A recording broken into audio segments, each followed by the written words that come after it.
Welcome back to Collaboration Conversations. I'm your co host, Regina Partain Bergman.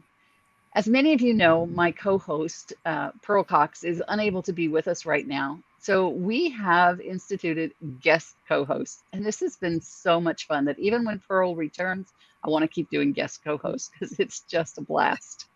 So our guest co host today is Kelly Featheringham. And Kelly helps executives cultivate high performance teams. Oh, wow, such a need for that. Welcome to the show, Kelly. Thank you, Regina. It's good to be here. Thank you. It's so good to have you as our guest co host this morning. And I see you've brought a lovely panel with you, and we'll get to them in just a moment. But first, I want folks to hear from you a little bit about what you're doing, kind of what's brought you to this place in life, a bit of your journey, who you serve, and why it's important to you to serve them. Thank you so much for this opportunity. I'm excited to be here. And I spent a long time working I'm from the DC area, so I spent a long time working in government, working with teams. And then I transitioned to my own company. I do executive leadership coaching, and I work with executives that are struggling with their leadership and then also with their teams to help them improve communication, dynamics, things like that. And I work with them with the challenges that they have today, as well as those that are coming up in the future. I kind of walk alongside them for the long term. So it's given me such a great opportunity to see them grow and develop and help them troubleshoot different challenges, particularly in the last few years with so many different challenges in the workplace with all of the dynamics that the pandemic has brought. Amen. I can't even imagine. I don't, at this time in my career, have an in-house staff, and I can't even imagine for those companies that do how they've managed this. So, wow, good, yeah, definitely a needed service. So, thanks for being here and being our guest co-host this morning. Kelly, would you introduce our panel, please? Yes. First, I'd like to introduce Robin Suomi from Startup to Growth. Thank you, Kelly, and thank you for inviting me to be part of the panel. I'm very excited. So my name is Robin Suomi. My company is Startup to Growth. My journey, gosh, I've been a small business owner from the very beginning. Even as a child, I was working with other small businesses. And then I came to a point in my life where I worked for a nonprofit that in the DC area that worked with startups and companies up to 5 million in sales. So I've literally worked with thousands of businesses from launch to growth.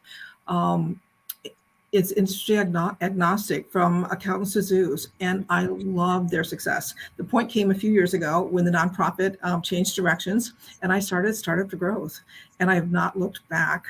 A former client, why I do what I do. A former client just became number 524 on the Inc.'s 5,000 fastest growing company list. Huge success, and he's now part of the Forbes Advisory Council.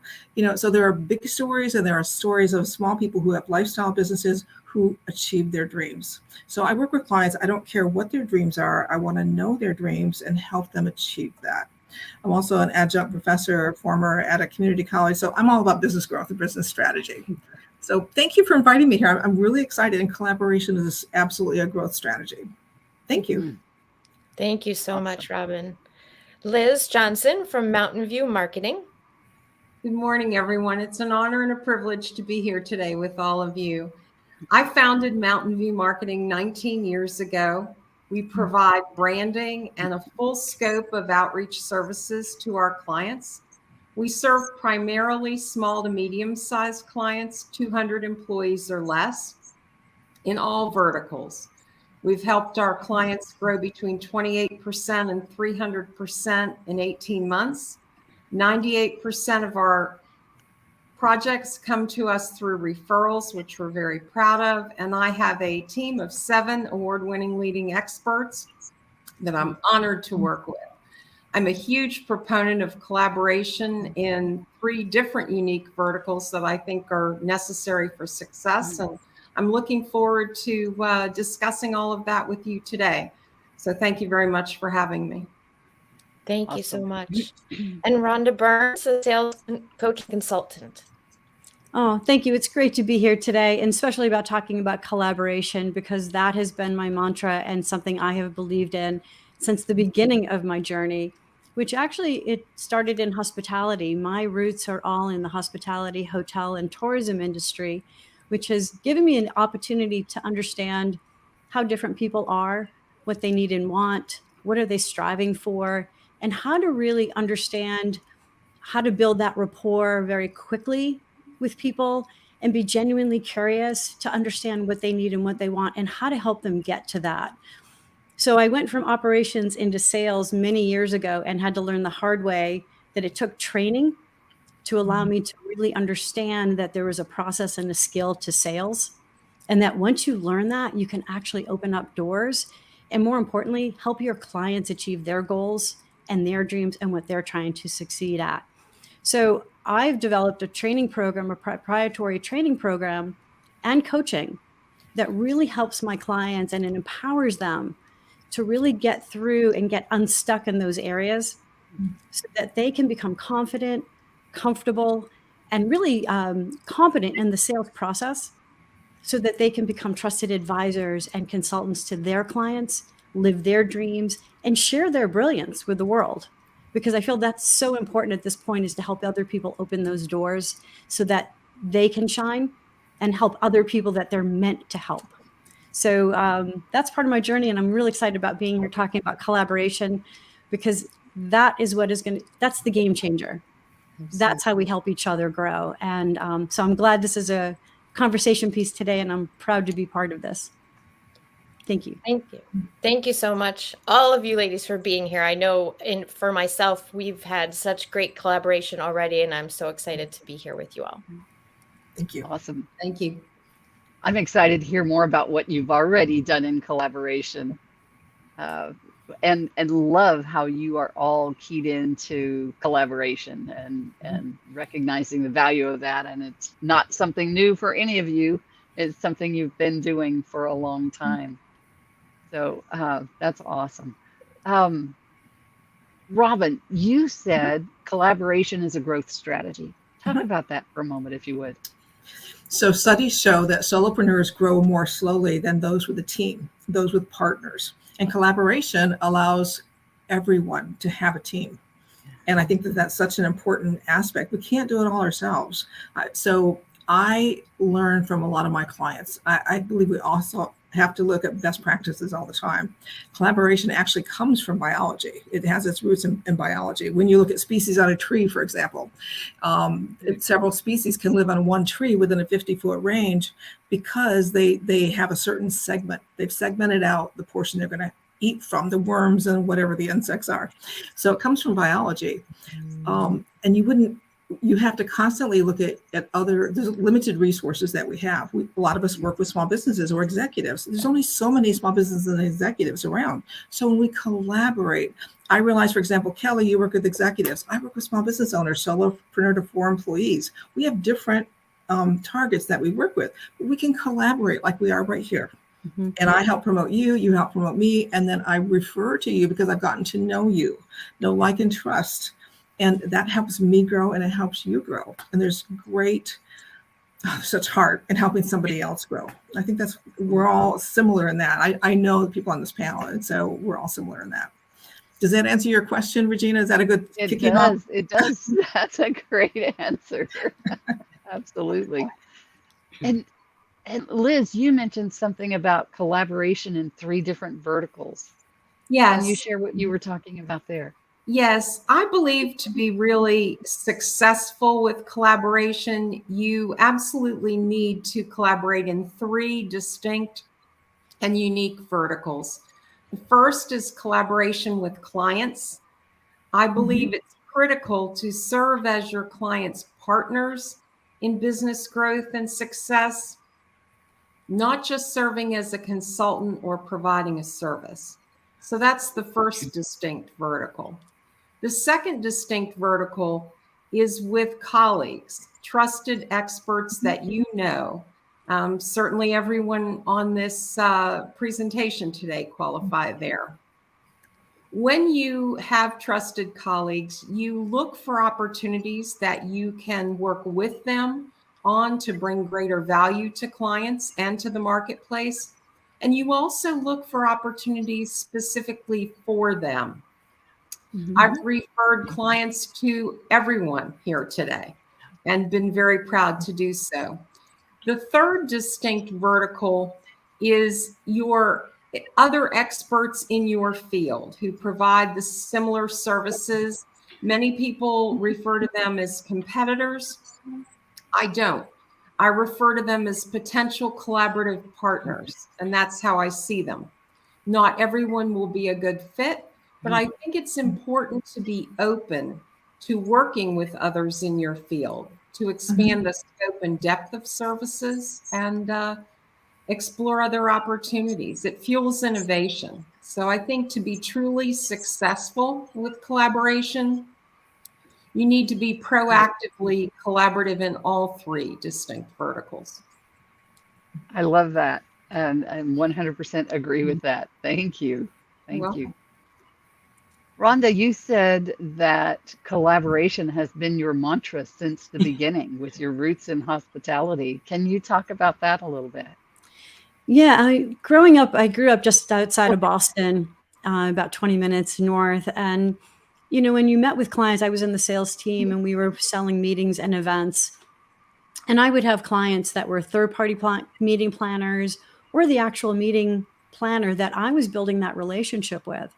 And when they would come to me and said, hey, you've been talking to me about using your hotel and I'd like to have my meeting in your place. And I would go through the qualifying process and talk about what are you looking for? Who are your clients? Who's going to be here? What are you looking for? What's most important to you? By listening to them, I realized in some cases that my property that I was working at was not going to be a good fit for them. That my meeting planner, if she was to put that meeting at my property, would not have made her clients happy. It wouldn't have fit. She was going to do it because of our relationship, but it was my obligation to find somewhere else to help her to make sure that that meeting was a success. So I was willing to give up the piece of business, but I had also collaborated with all my competitors in the area. So there was another property right around the corner, smaller, more of a boutique, was going to fit those executive levels. It's what they needed. It's what they wanted. I knew Charlene. We were talking all the time back and forth. I called her. I said, I have this piece of business. Can you accommodate it? She called me back. Yes, I can. We had that conversation. I did an actual introduction of one of my key accounts to her property so that my client satisfied what she was needing to do. She ended up being a star. That was my role. I never could have done that if I didn't consistently reach out to people that we consider competitors, because we can't be everything to everybody. And the goal is to have enough information and to collaborate and to network. That's the reason why I do all my networking. Right. If someone needs a writer or someone needs a marketing and branding and all those things that I don't do, I want to be able to connect them. I want to be able to help them. I talk about being an advisor, consultant. That's how we do that. But we can't do that unless we're actively collaborating on a regular basis so we know who's who and we can help those people do what they need to do and be successful. Yeah. It's a way of living and thinking, right? I mean, it just becomes a natural part of you that you're constantly looking for, how can I support this person? How can I connect that person? Who do I know that would be a great partner for them? And always thinking about the other person, right? Exactly. Yeah, it should always be, again, if your goal is to help your clients to succeed, to reach their goals, to be better at what they're doing and able to share their gifts, then collaboration is just a natural part of what we should be doing every single day. Yeah. It's part of that win-win-win philosophy. Yes, Robin. Regina, I think you and Rhonda both bring up a really great point. It's a mindset. So you really have to come into this with a giving heart. It's not give one, take one. It's giving and believing that it comes back to you. And so I think what Rhonda said, and we're not the right person. So I used to work as a court reporter, and there are some attorneys in family law, for example, that I would never refer out because I knew my client and the person didn't have the right personality. They would never fit. Their staff wasn't right. Their schedule wasn't right. But that was up to the person to decide. But I'd make some other referrals and they could find the one that they work the best with. They have to have that relationship. That's what this is all about, honestly. It's giving from the heart, truly helping other people. And those are not trite words. Really is the purpose. Yeah. And the gift too, I talk about, I was able to move her to another property, but the magic happened where I maintained that client. She came back to me and continued to book other meetings and send me referrals. Not only that, but Charlene from the other property would send me pieces of business that wasn't fitting in her hotel because we were more of a resort convention hotel. So when she saw that, it was a giver's gain. I mean, it just started happening, and that's where the magic happens and starts to move through your whole networking base. Yeah. And that law of reciprocity kicks in. Absolutely. Yeah. I think one of the intangibles that you get from doing this too is you get to see that other person make those connections. You get to see that other person thrive. I mean, selfishly, that's really rewarding too. It may not be monetary, but in morale and encouragement and just how you feel about being in the business community, that can be a really powerful thing to get back. And that's, that just happens. Absolutely. And to add on to that, as they grow and you've taught them or you've guided them, they give back. I mean, honestly, it's the giver's circle that keeps giving. And but it's not a one and done. It's not a growth strategy that you expect returns from the next day. So when someone uses it as a growth strategy, I really want to make that clear. This is a long game, right? This is something you do from your heart. It comes back to you in heart ways and also in business ways, but it's not. It's a strategy, but it's one you have to believe in for the long haul. Absolutely. Yeah. Somebody said the other day, they said, "Oh, so it's altruistic," Yeah, I guess it is. It's really not about the benefit that I'm going to get, but about what I can do for someone else. And again, it's that win-win-win. I like for every relationship to have that win-win-win. I want it to be a win for you, a win for me, and a win for our clients. And if we can't have at least a three-way win out of it, then it's really not something I want to do. I agree. Yeah. Kelly, what's one of the greatest experiences you've had with collaboration? Oh, one of the greatest. I've had a lot of really good experiences since I've started my business. And I mean, just talking about the three ladies and you, even Regina in the room here. I mean, being a solopreneur is lonely at times, and you're not sure what questions to ask or where to ask them or who you can trust. Right. And I think that being open to collaboration, being open to giving and building the relationships gives you, and I think Robin mentioned it early on about that team around you without them being your official team. You can talk to other folks and learn. I'm a lifetime learner. I love to learn. So I love the opportunity to talk to people and just hear how they're doing it. And to kind of pull on some of the threads the other ladies were making, you have to be open to the fact that there's enough work out there for everybody. Absolutely. There's so much work out there. And I think that there's that scarcity mindset of, well, I might be stealing from them or they might take mine. You can't have that mindset, because there really are people out there for all of us. Yeah. And you never know where that's going to pop up. I think that the more people we meet and support and collaborate with, the opportunities are often something that you couldn't predict or even think. Even if you're thinking about collaborating with somebody with a scheme in mind, it almost that wouldn't work, because the benefits are mysterious. Yeah. So magical, I like, as Rhonda says, it is where the magic happens. Absolutely. And Robin, you talked about it being a long game. And I think that's really important for people to recognize. And I think you have to play that long game with no expectation of return. And then you will be blown away by the returns. Absolutely. Do you agree with that?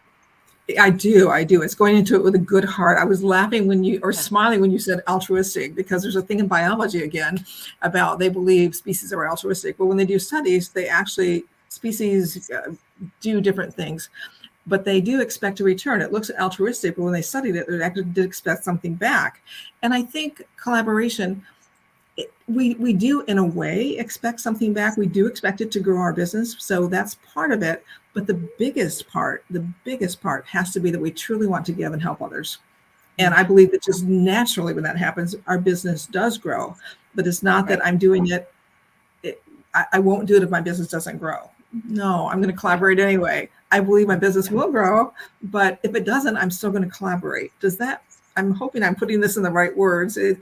But it is a long game. It is not, I'll collaborate on Tuesday and on Wednesday I'll have another client.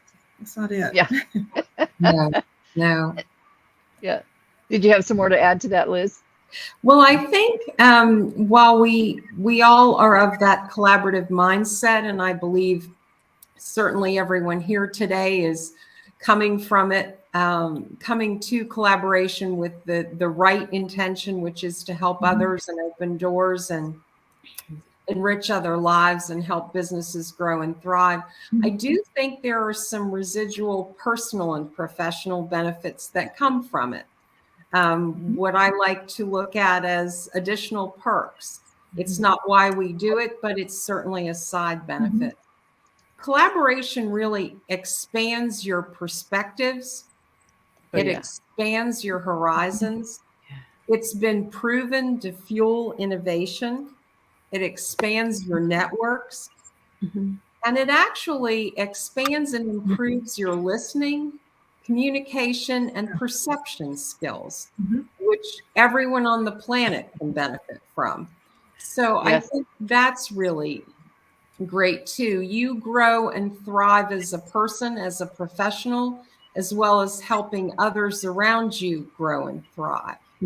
And you become a better version of you because of collaboration. Yeah, absolutely. Yeah, I love what, Robin had said too. And, being, it's a mindset. We talked about that at the very beginning. It needs to be a mindset, and it needs to be authentic. And it happens, obviously there's an effort behind, starting the collaborations and asking those questions and being that, but having it be organic as well, where it starts to happen, where you're starting to see synergy between you and another person and saying, I want to learn more about them. I want to learn more about what they're doing.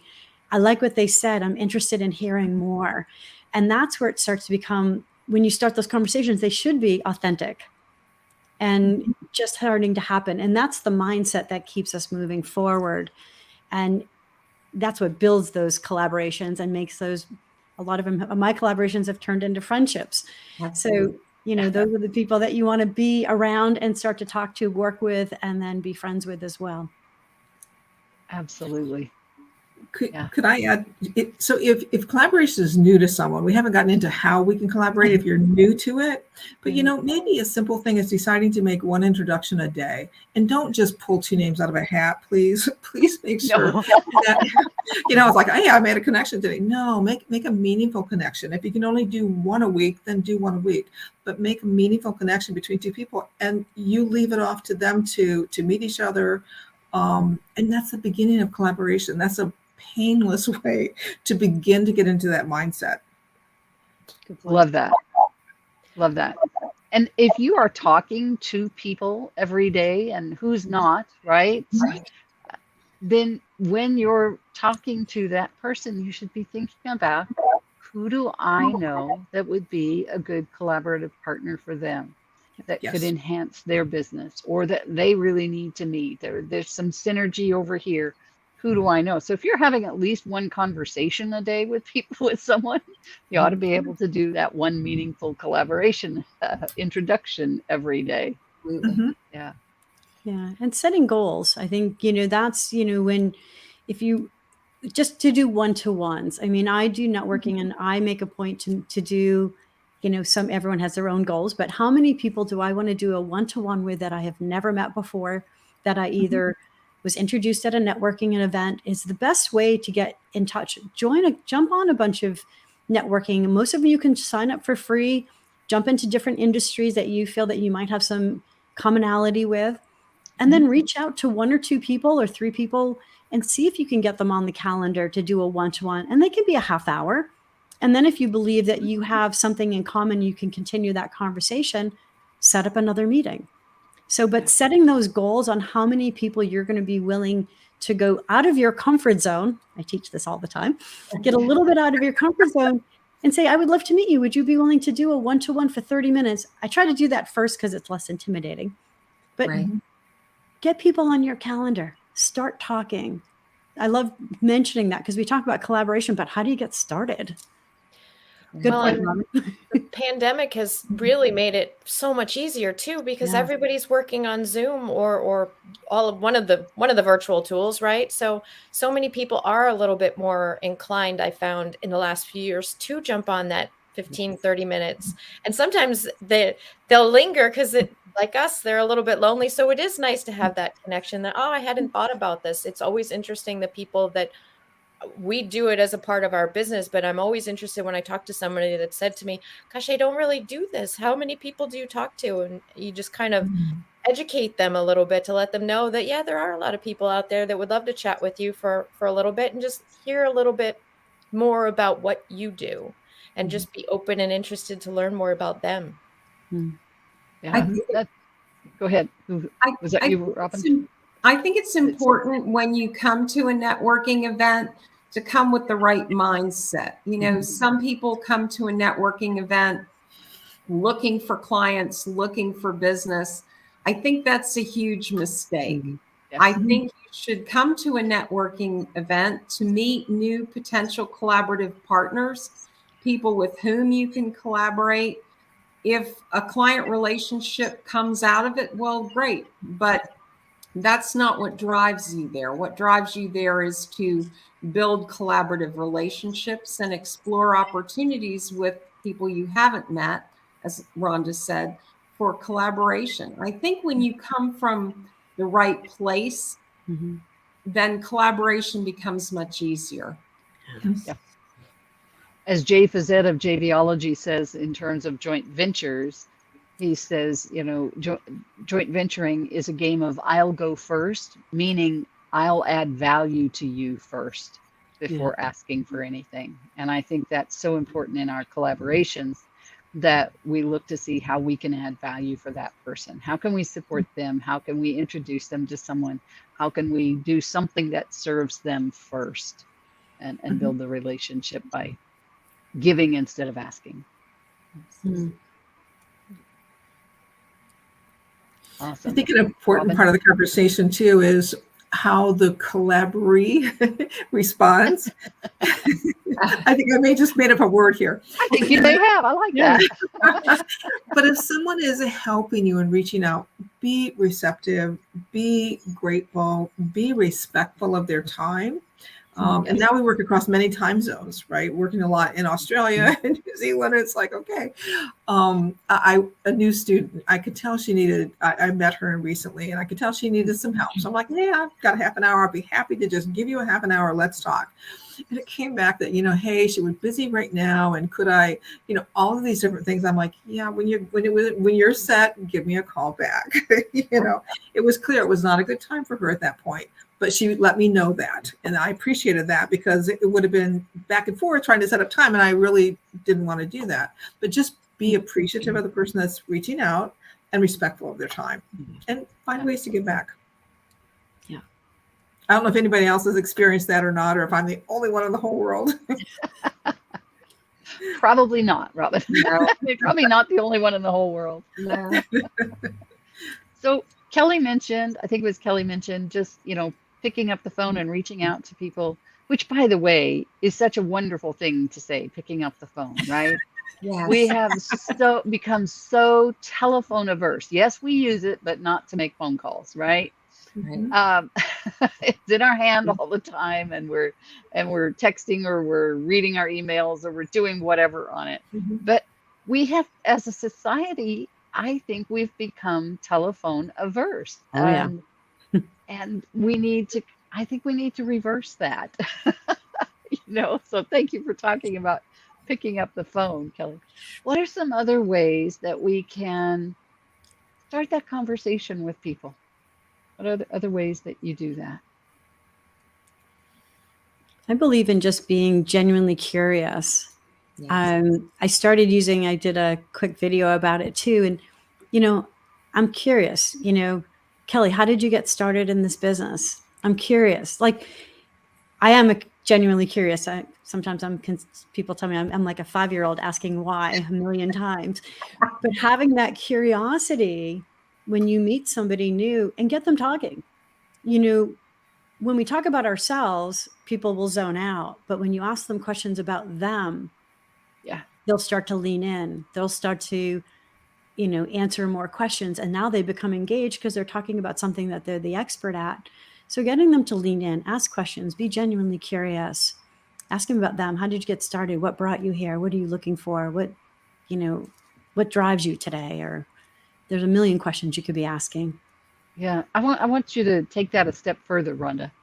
One of the things that I find sometimes a bit frustrating on LinkedIn, particularly, but also on Facebook, is when someone unknown reaches out, says hello, but then their next question is so huge, tell me about, blah, blah, blah. And I don't have time to tell that story in the first place. I don't want to stop and think about it. I don't want to tell that story.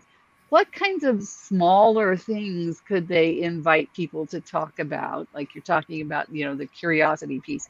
How do we get people to play properly in this sandbox, right?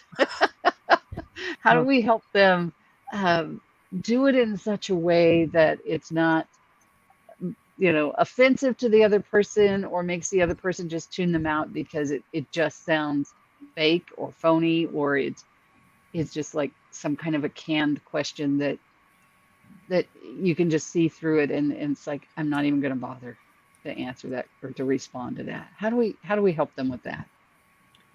Yeah. Go ahead, I Liz. think one of the ways that we can do that, and it puts people at ease, is to make sure you're not making them feel on the spot. Mm-hmm.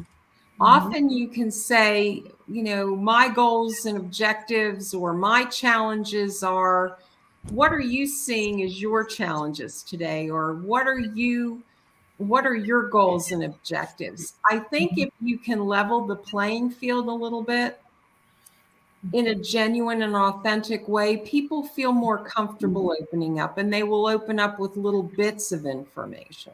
Mhm. Yeah. Yeah, I think we have to chunk it down quite a bit, Yes. don't we? Yes. Yeah. Those huge questions are just like, I don't even have time to think about that.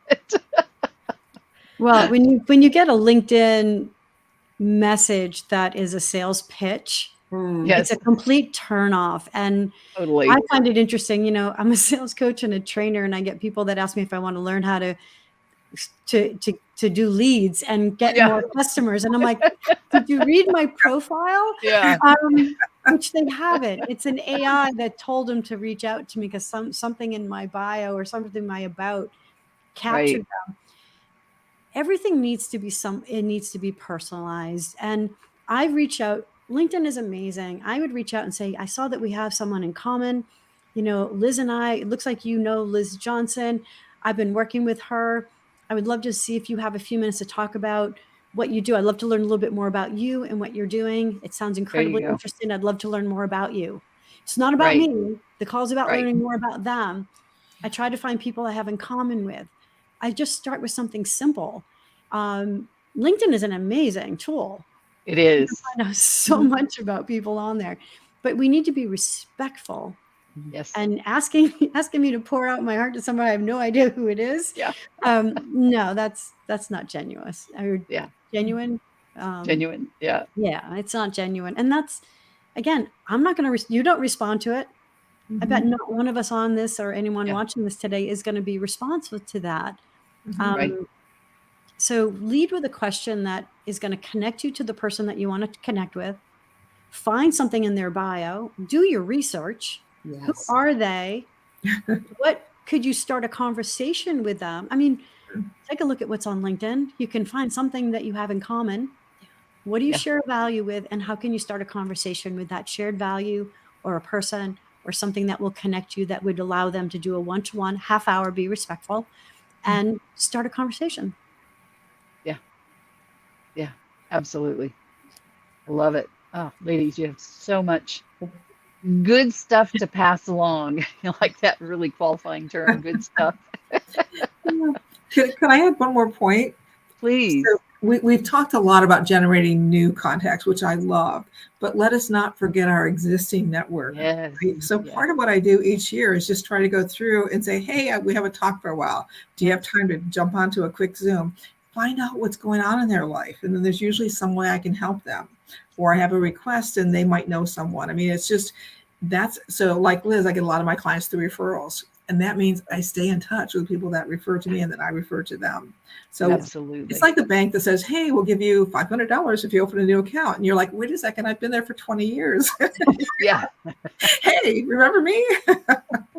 So just remember our existing connections. Yes. And I love that too. And I want to take it back to something Rhonda said earlier. And that is, you know, like going to networking events and things. Mhm. Make sure you follow up after those networking events. And if you don't have time to follow up on the ones you've already been to, put the next ones on hold until you follow up with these. Yes. Don't go to the next one. Don't go grab another huge one event out there until you can get something in place to where you can follow up with people. Because, you know, I mean, otherwise you're just burning bridges as you make them, right? It can quickly become overwhelming. Yes. You know, in the work that I do with folks, teaching them how to build networking skills can really feel very overwhelming. And one thing that I find that's helpful is to and whatever tool is near and dear to your heart, create a spreadsheet maybe with who it is that you've connected with, maybe some links to their socials or their website, when you spoke to them last, and maybe put a date on your calendar to follow up so that you don't forget them, because we are making a lot of different connections, and it's easy to go 3 or 4 months and think, oh, there was somebody I was going to connect with.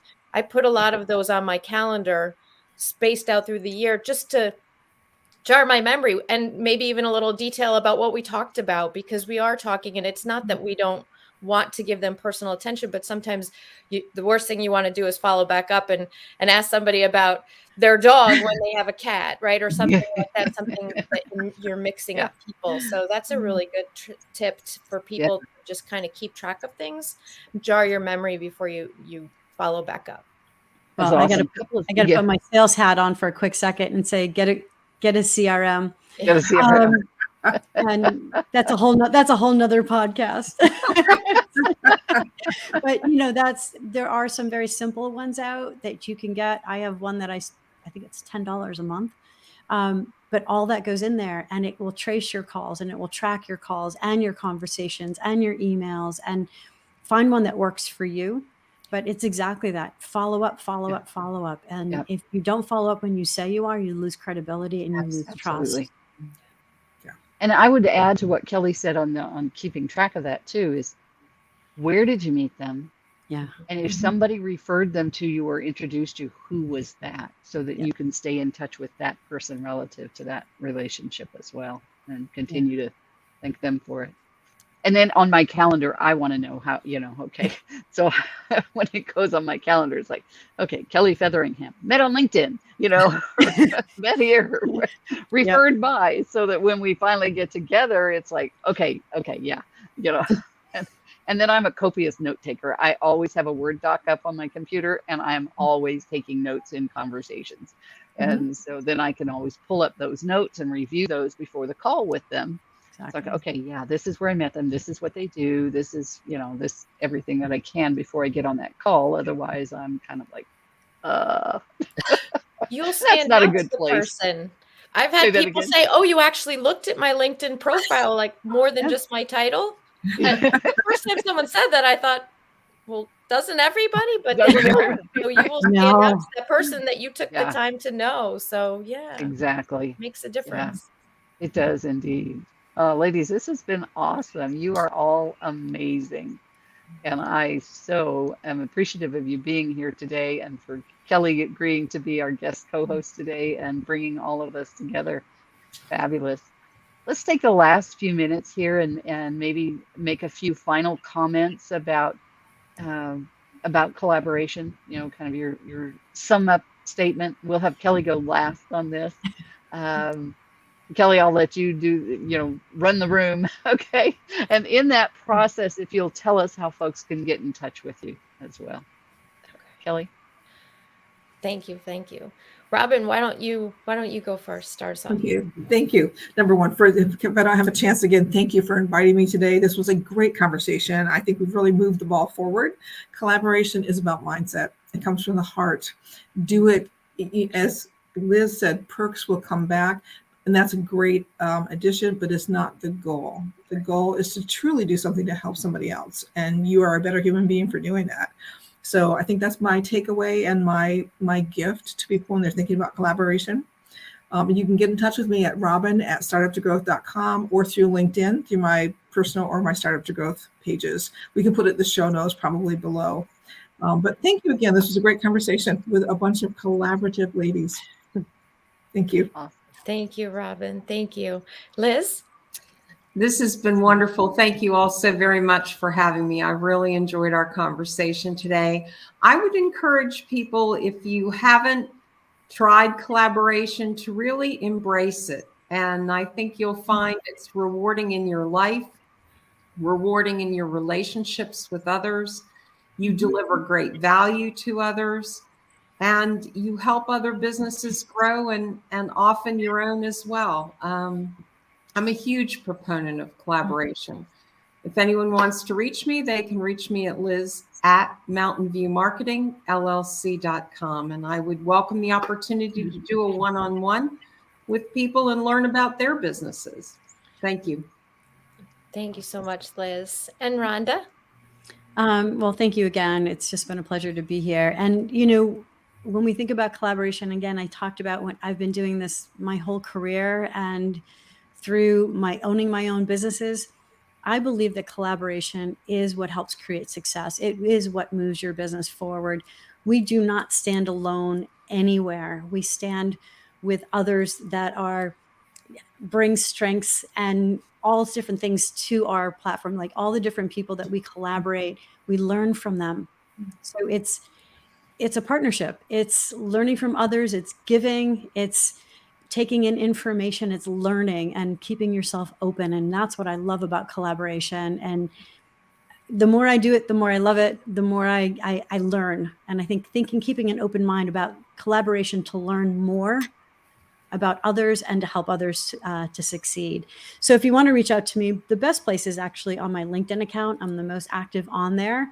And it's just Ronda Berns. You can, as long as you spell it right, you can get there. And my website is rondaberns.com if you're interested in having a consult and talk about some of these things and how I might be able to help you break through some of the things that you might be getting stuck with in regards to sales. So thank you.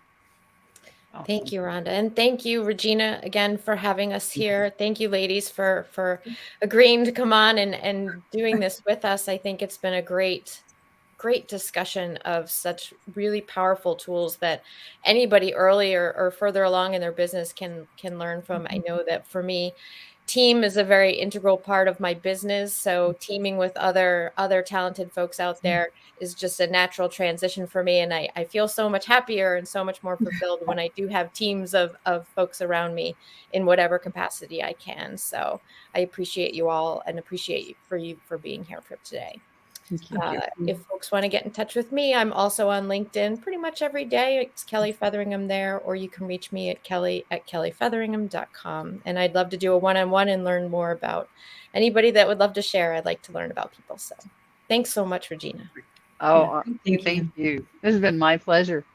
So I want to just take a moment and share a little bit about a program that Liz knows about, Kelly knows about. I'm not sure that Robin and Rhonda know about yet, but I have a partner out of Canada that a collaborative relationship that we have started a group called Superpowered Connectors, and we're doing some social events. Liz, you got to attend one this week. Could you take a moment and share a little bit about that? Absolutely, Regina. I was delighted to attend. I met some wonderful people. I've already set up a number of one-to-ones with people I think I can help and connect with clients and opportunities. I'm looking forward to attending the next event on November 8th. I think it's a great group with a wonderful purpose to connect people that you wouldn't otherwise have the opportunity to meet, learn about their businesses, and be of service to them. So thank you. Awesome. Thank you. Yes, so we had our first event this week, just a social event. It's a 2-hour networking event where you get to introduce yourself, and then you get to also spend some time in breakout rooms with others and get a little closer and find out if there's a potential relationship there and how you're going to connect afterwards. And so it was really fun and enjoyable to do that. And we have, as Liz said, we have one scheduled on the 8th. And then we have another one scheduled on the 18th. And ladies, you are all invited to that. And I'll be happy to share information with you on that.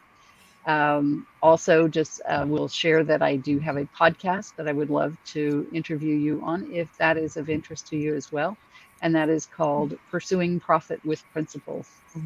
So with that, I just want to thank everybody. This has been wonderful. I loved everything that you had to offer. You are obviously superpowered connectors and collaborators. So thank you so much, Kelly, for agreeing to be our guest co-host today and for bringing this amazing group of women together. Thank you so much. Thank you, Regina.